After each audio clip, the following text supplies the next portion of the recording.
আগামী বিধানসভা নির্বাচনকে কেন্দ্র করে এখন রাজ্য জুড়ে সাজো সাজো রব। গণতন্ত্রের এই উৎসবে সাধারণ মানুষের নিরাপত্তা এবং অবাধ ও শান্তিপূর্ণ ভোটদান নিশ্চিত করতে নির্বাচন কমিশন এবার অত্যন্ত কঠোর ও নজিরবিহীন কিছু পদক্ষেপ গ্রহণ করেছে। নির্বাচনের দিনক্ষণ যত এগিয়ে আসছে, প্রতিটি জেলায় ভোট গ্রহণ কেন্দ্র বা বুথগুলিকে সুরক্ষিত করার কাজ তত দ্রুত গতিতে এগোচ্ছে। এমনই এক বিশেষ চিত্র ধরা পড়ল বীরভূম জেলার দুবরাজপুর ব্লকের হেতমপুর এলাকায়। সেখানকার একটি স্থানীয় প্রাথমিক স্কুলে দুটি ভোটগ্রহণ কেন্দ্র রয়েছে, যা ঘিরে প্রশাসনের তৎপরতা এখন তুঙ্গে।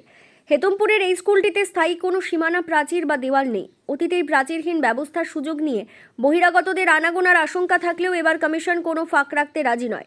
তাই নিরাপত্তার খাতিরে স্কুলের চারিদিক মজবুত বাঁশের বেড়া দিয়ে সম্পূর্ণ ঘিরে ফেলা হয়েছে।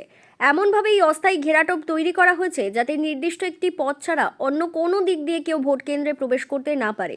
ভোটাররা যাতে নির্ভয় এবং সুশৃঙ্খলভাবে লাইনে দাঁড়িয়ে নিজেদের ভোটাধিকার প্রয়োগ করতে পারেন, তার জন্য এই বিশেষ ব্যবস্থা।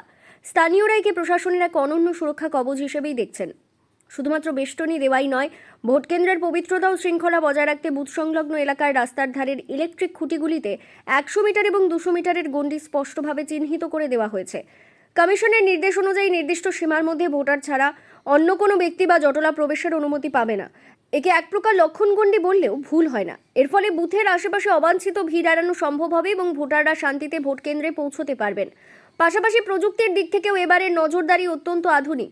পশ্চিমবঙ্গ বিধানসভা নির্বাচনকে অবাধ ও সুষ্ঠু রাখতে প্রতিটি সেক্টর অফিসে এবং বিশেষ টহলদারি গাড়িতে 24 ঘন্টার জন্য অত্যাধুনিক হাই ডেফিনিশন ক্যামেরা লাগানো হয়েছে। এই ক্যামেরাগুলি সরাসরি নির্বাচন কমিশনের কেন্দ্রীয় কন্ট্রোল রুমের সঙ্গে যুক্ত রয়েছে। যে কোনো ধরনের অপ্রীতিকর পরিস্থিতি বা নিয়মভঙ্গের ঘটনা মুহূর্তের মধ্যে ধরা পড়বে এই লেন্সের তলায়।